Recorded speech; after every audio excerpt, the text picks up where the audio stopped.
સાહેબ આપના કહેવા પ્રમાણે આ પુલ જર્જરિત ખરો કે નહીં? ન જર્જરિત નથી, ન જર્જરિત નથી, ન જર્જરિત નથી.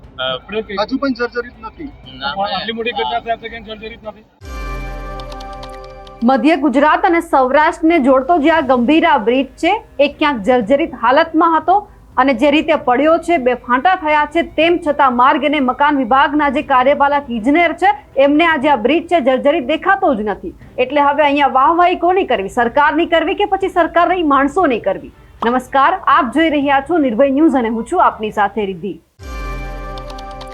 કેટલી વખત જે આ બ્રિજ જર્જરિત હાલતમાં હતો એમના અહેવાલ છાપવામાં આવ્યા છે, તેમ છતાં કાર્યપાલક ઇજનેરને ખબર જ નથી કે આ જે બ્રિજ છે જર્જરિત હાલતમાં છે. એટલે સરકારી માણસોની અહીંયા જેટલી વાહવાહી કરી એટલી ઓછી છે. કારણ કે જ્યારે સવાલ કરવામાં આવે એટલે સીધો જ એક જવાબ મળે કે પ્રાથમિક અહેવાલ આવશે, એ પછી અમે જોઈ લઈશું. પરંતુ તેઓ માનવા તૈયાર જ નથી કે આ બ્રિજ જર્જરિત છે. 100 વર્ષની આયુષ્ય જો આ બ્રિજ ધરાવતા હોય તો પછી 40 વર્ષની અંદર કે 4 વર્ષની અંદર કેમ તૂટી પડે?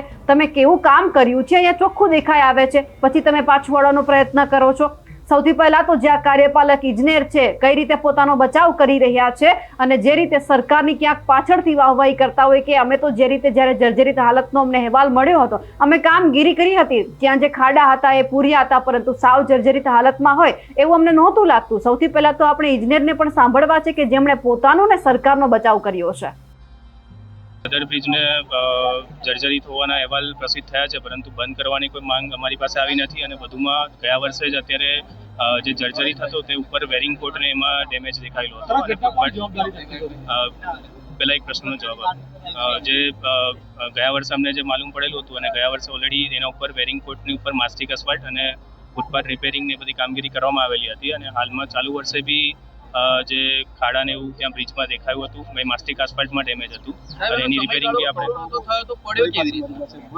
એટલે એ અત્યારે અમે એની તપાસ કરીને પછી આગળની કાર્યવાહી તમને જવાબ આપી શકીએ છીએ. બ્રિજ બંધ કરાવવા માટે કોઈ પણ વ્યક્તિ માંગ કરે ત્યારે જ બંધ કરવાનો હોય? એટલે અમારે રિપોર્ટમાં બી કોઈ એવું મેજર ડેમેજ નથી બ્રિજમાં. અને જે વેરિંગ કોટ અને એમાં જે નુકસાન હતું એ ઓલરેડી ગયા વર્ષે જ અટેન્ડ થઈ ગયેલું હતું.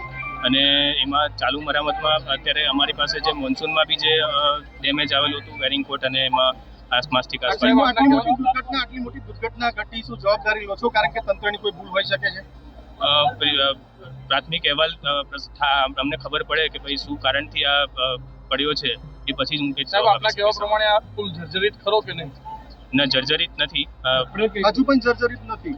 આટલી મોટી ઘટના થાય છે કે જર્જરિત નથી.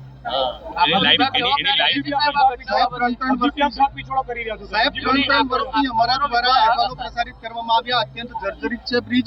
અનેકવાર જે અહેવાલો પ્રસારિત કરવામાં આવ્યા તેમ છતાં તંત્રની આંખે આમ બ્રિજ ના દેખાયો. કારણ કે જો બંધ કર્યો હોત તો આટલી મોટી દુર્ઘટના ના બની. ગયા વર્ષે જ એના માટે રિપેરિંગ ને બધું કામગીરી કરવામાં આવેલી હતી. અને હજી બી ઢાક પીછોડો કરો કે જર્જરિત નહોતો. સાહેબ, તમારો વિભાગ જવાબદારી લેશે આ ઘટના બાબતે? એકવાર અહેવાલ આવે કે શેના કારણે થયું છે ત્યાર પછી અમે કોઈ બી જવાબ આપીશું. સદર બ્રિજને જર્જરિત હોવાના અહેવાલ પ્રસિદ્ધ થયા છે, પરંતુ બંધ કરવાની કોઈ માંગ અમારી પાસે આવી નથી. અને વધુમાં ગયા વર્ષે જ અત્યારે જે જર્જરિત હતો તે ઉપર વેરિંગ કોટ ને એમાં ડેમેજ દેખાયેલો હતો. પહેલા એક પ્રશ્નનો જવાબ આપો. જે ગયા વર્ષે અમને જે માલુમ પડેલું હતું અને ગયા વર્ષે ઓલરેડી એના ઉપર વેરિંગ કોટની ઉપર માસ્ટિક અસ્ફાલ્ટ અને ફૂટપાથ રિપેરિંગની બધી કામગીરી કરવામાં આવેલી હતી. અને હાલમાં ચાલુ વર્ષે બી જે ખાડા ને એવું ત્યાં બ્રિજમાં દેખાયું હતું, માસ્ટિક આસ્ફાલ્ટમાં ડેમેજ હતું અને એની રિપેરિંગ બી આપણે એટલે એ અત્યારે અમે એની તપાસ કરીને પછી આગળની કાર્યવાહી તમને જવાબ આપી શકીએ છીએ. બ્રિજ બંધ કરાવવા માટે કોઈ પણ વ્યક્તિ માંગ કરે ત્યારે જ બંધ કરવાનો હોય? એટલે અમારે રિપોર્ટમાં બી કોઈ એવું મેજર ડેમેજ નથી બ્રિજમાં. અને જે વેરિંગ કોટ અને એમાં જે નુકસાન હતું એ ઓલરેડી ગયા વર્ષે જ અટેન્ડ થઈ ગયેલું હતું. અને એમાં ચાલુ મરામતમાં અત્યારે અમારી પાસે જે મોન્સૂનમાં બી જે ડેમેજ આવેલું હતું વેરિંગ કોટ અને એમાં માસ્ટિક આસ્ફાલ્ટ. આટલી મોટી દુર્ઘટના ઘટી, શું જવાબદારી લો છો? કારણ કે તંત્રની કોઈ ભૂલ હોઈ શકે છે.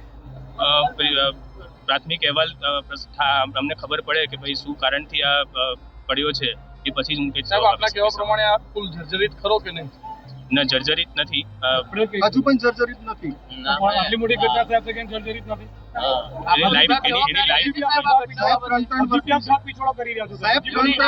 અમારા દ્વારા અહેવાલો પ્રસારિત કરવામાં આવ્યા, અત્યંત જર્જરિત છે બ્રિજ. અનેકવાર જે અહેવાલો પ્રસારિત કરવામાં આવ્યા તેમ છતાં તંત્રની આંખે આમ બ્રિજ ન દેખાયો, કારણ કે જો બંધ કર્યો હોત તો આટલી મોટી દુર્ઘટના ના બની. ગયા વર્ષે જ એના માટે રિપેરિંગ ને બધું કામગીરી કરવામાં આવેલી હતી અને હજી બી ઢાક પીછોડો કરો કે જર્જરિત નહોતો. સાહેબ તમારો વિભાગ જવાબદારી લેશે આ ઘટના બાબતે? એકવાર અહેવાલ આવે કે શેના કારણે થયું છે ત્યાર પછી અમે કોઈ બી જવાબ આપીશું. જે રીતે સરકાર હોય કે પછી સરકારી માણસો હોય, પોતાની ભૂલ આવે છે એટલે સીધું જ એમને ઢાંકવાનો પ્રયત્ન કરતા હોય છે અને આ ઇજનેરે પણ કંઈક આવું જ કર્યું છે. અને તેમણે એવું તો કહી દીધું છે કે આ બ્રિજ 1985માં બન્યો અને બ્રિજની લાઈફ જે 100 વર્ષની હોય છે, પણ આ બ્રિજ જર્જરિત થવાની ક્યારેય પણ માંગ નહોતી આવી. તો સાહેબને એ પણ કહેવાનું છે કે કેટલી બધી વખત મીડિયાની અંદર આમના અહેવાલો આવ્યા છે, કહેવામાં આવ્યું છે કે આ બ્રિજ જર્જરિત હાલતમાં છે, એમનું સમારકામ કરવામાં આવે અને કાં તો પછી જે આ બ્રિજ છે તેમને બંધ કરવામાં આવે. તેમ છતાં તમે લૂલો બચાવ કરીને એમ કહી દો છો કે ક્યારે જર્જરિત થવાની માંગ અમારા સુધી આવી જ નથી. ગયા વર્ષે તમને માલુમ પડ્યું હશે કે કામગીરી ત્યારે તમે થોડી ઘણી કરી હતી, પરંતુ આ વર્ષે પણ ખાડા પૂરવામાં આવ્યા અને જ્યારે સાહેબ કહી રહ્યા છે કે અમારા રિપોર્ટમાં બ્રિજમાં કોઈ જ મેજર ડેમેજ નથી, તેવું પણ સામે આવ્યું છે. પુલ જર્જરિત છે જ નહીં. એટલે સાહેબને એ પણ કહેવાનું કે આંખ આડા એટલા પણ પાટા તમે ન બાંધો કે તમને એ ન દેખાય કે આ બ્રિજના 2 કટકા થયા છે, તેમ છતાં તમે એવું માનો છો કે આ જર્જરિત નથી. તો આમને શું કહ્યું? એક પછી શબ્દ તમે પણ વાપરી દે. હવે સૌથી પહેલા તો જ્યારે સરકારનો લૂલો બચાવ કરવામાં આવ્યો છે અને ક્યાંક જે સરકારી માણસો જે આંધળા થઈ અને પોતાનો બચાવ કરતા નજરે પડી રહ્યા છે આ ઘટનામાં, તેમને લઈને આપ શું માનો છો? કારણ કે અત્યારે 9 લોકોએ પોતાનો જીવ ગુમાવી દીધો છે, કેટલા બધા વાહનોને નુકસાન ગયું છે, કેટલા બધા લોકો ઘાયલ થયા છે અને અત્યારે પણ જ્યારે બચાવની કામગીરી ચાલી રહી છે તેમ છતાં આવા અધિકારીઓ બેશરમ થઈ અને સામે આવી રહ્યા છે. અમારા અહેવાલને લઈને આપનું શું માનવું છે કમેન્ટ કરીને ચોક્કસથી જણાવજો. સાથે જ અમારી નિર્ભય ન્યૂઝ ચેનલને લાઇક, શેર અને સબસ્ક્રાઇબ કરવાનું ભૂલશો નહીં. નમસ્કાર.